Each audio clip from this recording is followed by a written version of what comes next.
Most people mistake seeing the world for a passport full of stamps or a collection of luxury goods.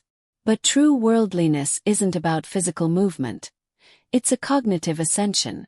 It is the moment you stop collecting experiences and start dismantling your own illusions. Here is the psychological evolution of a person who has truly seen the world. 1. Cultural demythologization, moving beyond the tourist mindset. Psychologically, most travelers are merely postmen, transporting their bodies from one coordinate to another without changing their internal landscape. Cognitive shift. You stop seeing a destination as a backdrop for a selfie and start seeing the historical and social systems behind it. Radical acceptance. You encounter the different without the urge to judge or feel superior. You realize your lifestyle is not the center of the universe. The bigger well. If you travel the world but remain narrow-minded, you haven't escaped your well. You've just moved to a slightly larger one. 2. Dissecting the filter of status.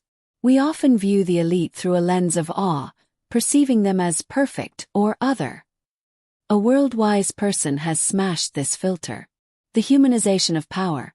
When you sit at the table with great people, you realize they suffer from the same anxieties, health issues, and parental stresses as anyone else. The prisoner of desire. You begin to see high-status individuals not as gods, but as prisoners of higher desires, often more shackled by fear and responsibility than the average person. Psychological equality. True worldliness is the ability to look at power without flattery and at poverty without pity, maintaining an unbeaten and unbowed sense of self. 3. Integrating the shadow, the reality of human evil. Real kindness is not the absence of knowledge about evil. It is the choice to be good despite seeing it. The fragility of innocence. People who have never seen the darkness have a kindness as thin as paper. The Azura path. You have likely seen betrayal, greed, and the way money can turn family members into enemies. The Vajra heart. Having walked through the mud without becoming the mud, your kindness gains thorns. It is a protective, wise kindness that understands human weakness. 4. Transitioning to grayscale thinking. Immature psychology functions in black and white. Good versus evil, friend versus foe. The worldly mind is hypercompatible. Cognitive complexity. You can hold two opposing ideas in your mind simultaneously without conflict. Empathy for the paradox.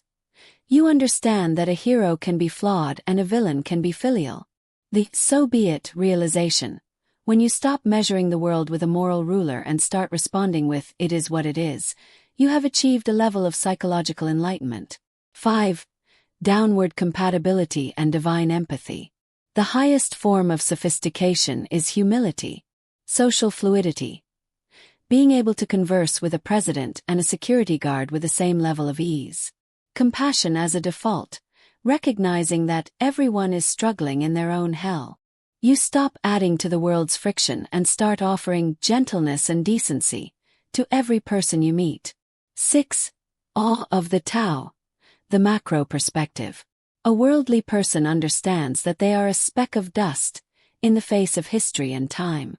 Ego dissolution. You realize success is 99% timing and luck, cycles of the era, and 1% effort. Strategic patience. Knowing when to ride the wave and when to retreat. Arrogance is a death sentence. Awe is a survival strategy. After tasting the world's delicacies and wearing its finest clothes, the worldly person returns to the basics. A bowl of porridge, a cotton t-shirt, and a patch of sunlight. True worldliness is a full circle. You travel thousands of miles and cross countless storms only to return to your original self. But this time, you are a newborn with the wisdom of the ages.